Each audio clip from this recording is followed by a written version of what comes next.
In this video, we'll go through a few questions to practice subject-verb agreement. You should pause the video after each question to give it a try. This is a pre-test, meaning it's a great way to test your knowledge before we go through the subject-verb agreement lesson. Everyone is or are doing homework.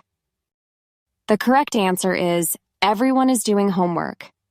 Everyone is an indefinite pronoun, so we treat it like a singular subject. Indefinite pronouns do not refer to any specific person or thing. Examples are everyone or everybody, anybody or anyone, anything, nobody or no one. The dog and cat is or are playing with the ball. The correct answer is the dog and cat are playing with the ball.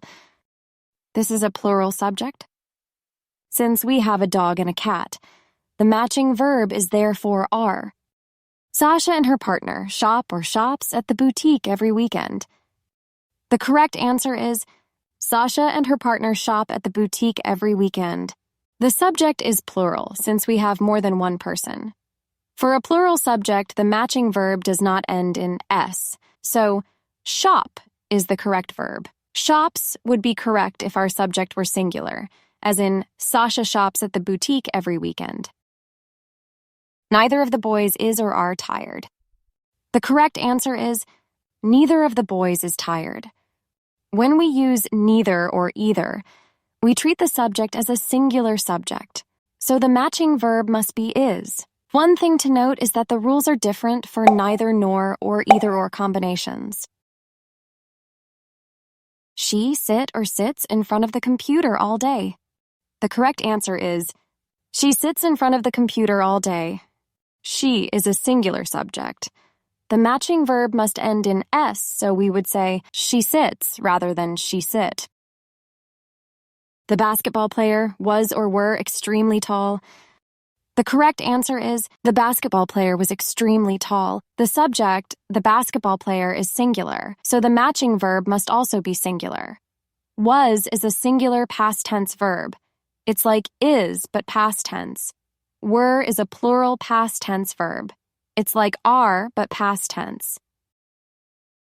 Jimmy and Sarah walk to school every morning. The correct answer is Jimmy and Sarah walk to school every morning. The subject, Jimmy and Sarah, is plural. This means we keep the base verb walk. Walks with an S would have been correct if our subject were singular. People like or likes to water their garden. The correct answer is people like to water their garden. People is a plural subject. The correct verb is like. In this example, like to water functions as one verb. Because to comes before water, we don't change water. We only need to make sure like, which is the helping verb, matches the subject. Every evening they study or studies together. The correct answer is every evening they study together. The subject, they, is plural. This means the matching verb must be study. Remember, the verb ends in S only if the subject is singular. She rides or ride her bike. The correct answer is she rides her bike. She is singular, so the matching verb must end in S. We would use ride without an S if the subject were plural. There are or is two women in the photo. The correct answer is there are two women in the photo. After here or there, the verb matches the subject that follows it. In this example, the subject is women, which is plural, so the matching verb is are. Just a quick note, woman with an A is singular. Women with an E is plural. So, how many did you get right? In the next video, we will go through all of the rules for subject-verb agreement.